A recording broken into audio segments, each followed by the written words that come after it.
बिना कारण रे दोहलुछि कूओ पानी। मोरबी कूओ को नहीं बढ़िला कौतूहल। रहस्यमय कूओ टाणुछि लोकंक नजर।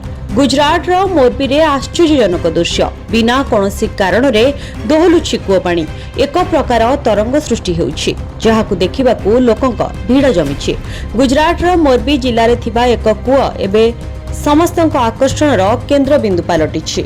बिना कौनसी प्रत्यक्ष कारण बा कंपन रे एही कूअर पानी रे क्रमागत भावे समुद्र तरंग भली ढेउ सृष्टि हेबारे लागिछि। गाँव रे घटिथिबा एही अद्भुत घटनार वीडियो एबे सोशल मीडिया रे भाइराल हेबारे लागिछि, जहा ग्रामवासी एवं विशेषज्ञ को आश्चर्यचकित करि दैछि। कूओ पानी रे कौनसी सामग्री पड़ी नथिले भी एथिरे क्रमागत भावे तरंग सृष्टि हेउथिबा देखा जायछि। स्थानीय लोकंक कहिबा अनुसार केतेक समय रे एही तरंग एते प्रबल हेउछि जे पानी कूअर बाहर को उछुली पडुछि। एही दृश्य देखिबा पई आखपाख लोकंक भीड़ जमुछि।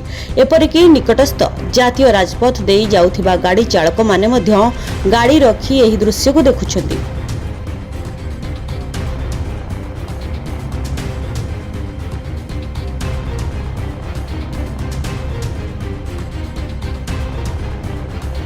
घटनाटी चर्चार विषय पलटिबा परे मोरबी जिलापाल अधिकारी मानक एहार तदंत करने को निर्देश देइछन्ति।